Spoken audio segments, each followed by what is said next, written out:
This is Project H3.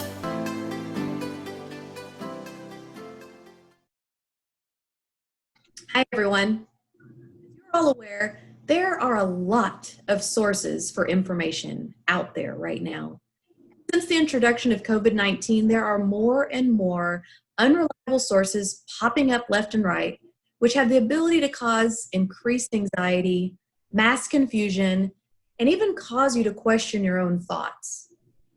We at Project H3, we want to discuss those concerns. Not only are we going through what you're going through, but we're doctors, we're therapists, we're professors, and leaders in our community. And those around us look to us for guidance, and we have to remain neutral, unbiased as much as possible, and objective. But that doesn't mean we're not human. Take a moment to listen to this discussion thread, and it's titled, Too Much Noise, News, and Media.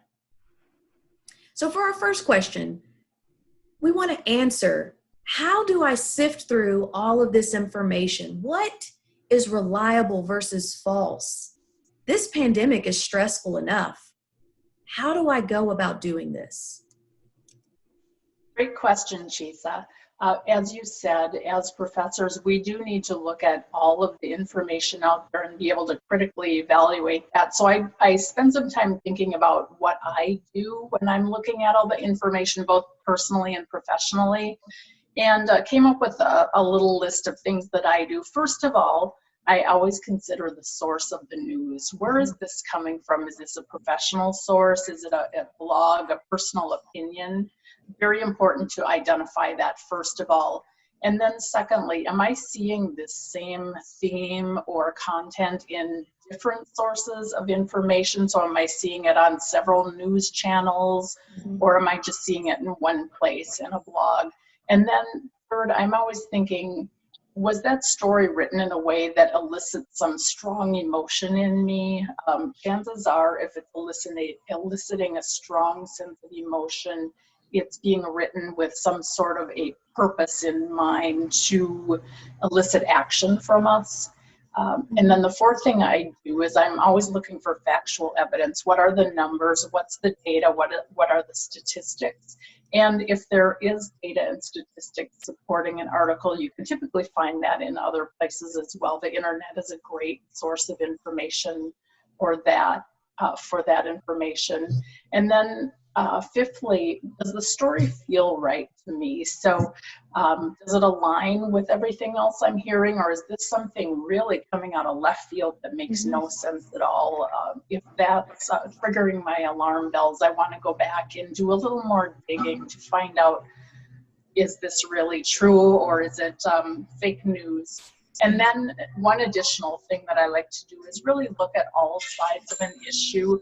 I think that there is no absolute truth in any news source. Everybody's going to have perspective and bias. And so I want to look at as many sides of that as possible so that I really understand as well as I can every single aspect of that, so that then I can make my own decisions based on that versus just swallowing the information that people give me. So for the second question, I just want to ask, with all the information that's coming at everyone, what is our responsibility as consumers to do with all this? I'll go ahead and answer that one. So we as the public, we have to take responsibility for what we're willing to accept as true. Not everything you hear is true, but at the same time, not everything you hear is false. But it is up to you or us to decipher those truths and misinformations. Basically, what are we willing to accept, but why are we willing to accept that is the question we need to ask ourselves. For example, when you were a child and your grandparents told you not to go outside with your hair wet because you could catch a cold. Now, did you ever question that, or did you absolutely believe them, and why? Well, it's because you trusted them. But now with time, I'm sure you either told your children the exact same thing and passed that down without question, or you began to test that theory and ask questions about that theory. Well, whatever the case, it is time to acknowledge that, like I said, not everything we're being told is true. And even more so is that the source is not somebody that we know and trust. We as the public, need to closely scrutinize and be much more skeptical about what we're reading, hearing, and especially online. Don't always try to keep up with the hottest, greatest, latest information. Just with any other information you hear, know that misinformation, it could be intentional or it could be an honest mistake. But the sheer volume of COVID-19 misinformation that is online is crowding out and taking away from the accurate public information that's being guided by the science and objectivity. And it's making it a lot difficult, or it's creating difficulties for us. We're not really sure, of what to trust and how to trust it.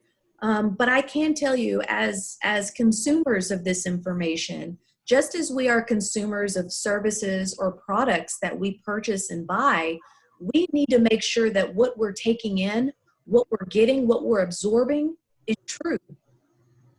It's up to us to question that. It's up to us to do some digging and to attempt to find out why or how this can be true. So I have a new word of the day for you guys. I love words. Epistemology. Epistemology, the theory of knowledge. What's true?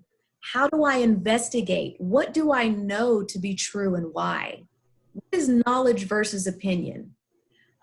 It's how you know something to be true and discover why you believe something to be true.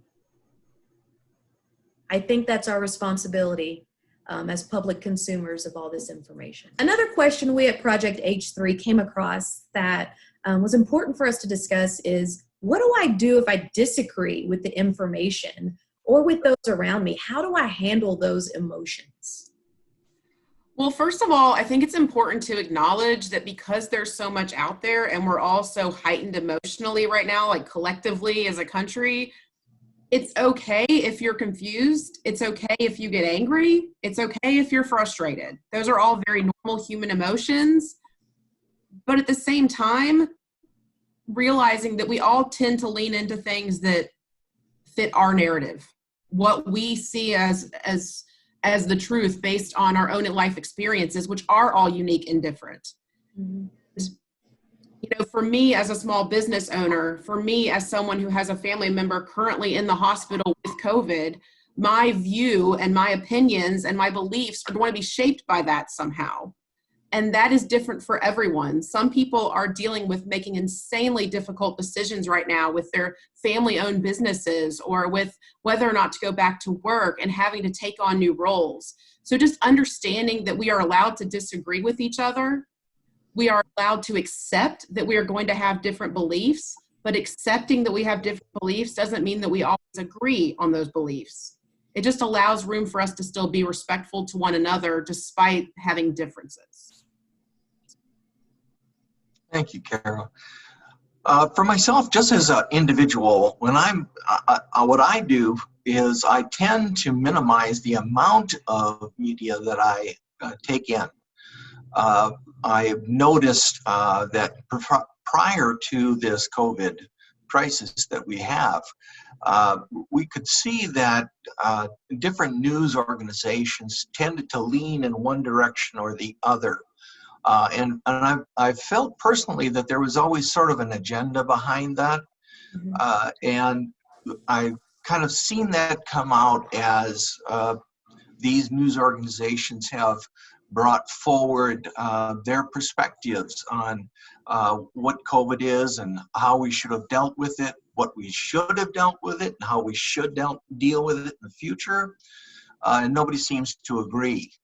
I also tend to see a lot of different forms of information coming off of the internet. And they range in tremendous ways from each other. So there's a lot of conflictual, contradictory information, of which I find that it's not even really worth my time to really take a look at all of that. What I do tend to do is I tend to look at a lot of local sources. Sources that I have had experience, I'm aware of, such as local hospitals, universities, I find that I have a lot more confidence in that. So I get a lot of more information rather than opinion from those sources, and can build a better sense of what's happening as a result of these particular sources.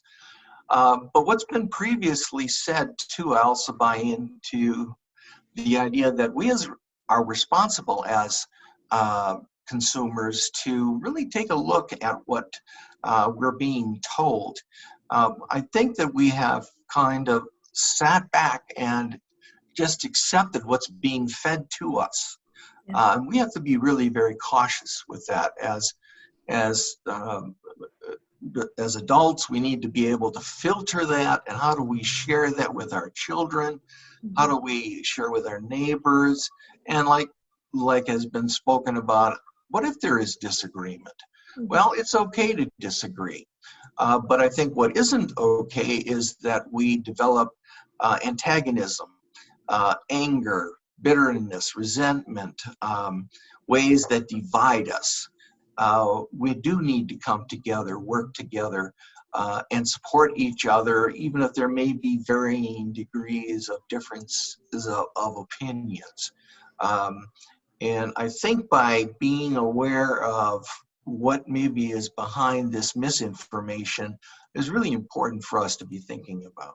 So before we close, one of us or a few of us will take just a couple of seconds to discuss why it's important to be able to sift through the news and social media.